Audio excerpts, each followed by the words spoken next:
जब अहंकार, दुर्बलता आदि देखो तो अपनी आत्मा से कहो, यह तुम्हारे शोभा नहीं देता, यह तुम्हारे योग नहीं है। आत्मा को अपने ही केंद्र में रहने दो, उनको बाहर मत झटको। नास्तिक उदार हो सकता है पर धार्मिक नहीं, परंतु धार्मिक मनुष्य को उदार होना ही चाहिए। पहले पाखंडी लोगों को अपने देश से निकाल दो, फिर देखो कि किस तरह अन्य देश आगे बढ़ रहे हैं, हम भी उसी प्रकार बढ़ेंगे। इस मानव शरीर की अपेक्षा और कोई बड़ा तीर्थ नहीं है। इस शरीर में जितना आत्मा का विकास हो सकता है उतना ही कहीं नहीं होता। श्री जगन्नाथ जी का जो रथ है वह भी मानो इसी शरीर रूपी रथ का एक स्थूल रूप है। इसी शरीर रूपी रथ के अंदर ही हमें आत्मा का दर्शन करना होगा।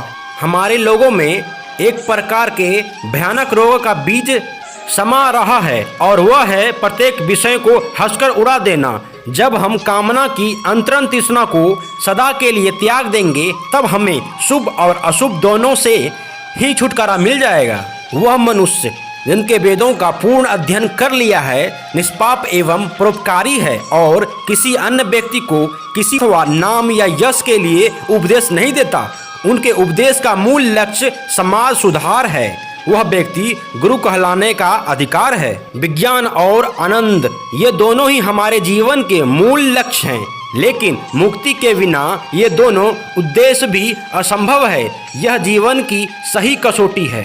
आत्मा पर किसी भी वस्तु की क्रिया नहीं हो सकती, यह सोचना केवल भ्रम मात्र है।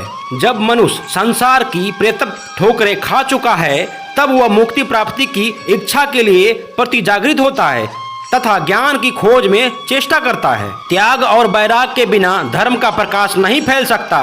त्याग से ही धर्म का उत्थान होता है, धर्म का उदय और अस्त होता है। अतः त्याग करना सीखें।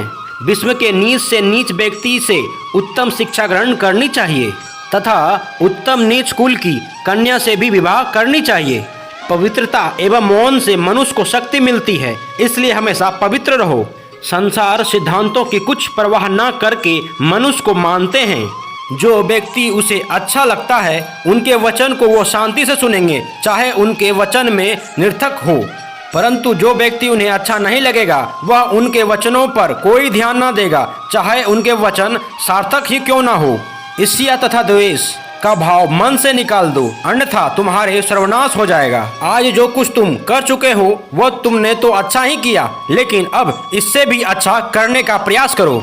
संसार में जिस व्यक्ति का जन्म हुआ है उसकी मृत्यु निश्चित है। जिस प्रकार हम लोग पुराने एवं जीवन वस्तु को त्याग कर नए वस्त्र धारण करते हैं, उसी प्रकार आत्मा पुराने शरीर को त्याग कर नया शरीर धारण करते हैं। इसलिए किसी भी व्यक्ति के विषय को मरने पर दुख प्रकट नहीं करना चाहिए। हम दूसरे के दोष को देखकर उन्हें शिक्षा देने जाते हैं, परंतु स्वयं के दोष को नहीं देखते हैं।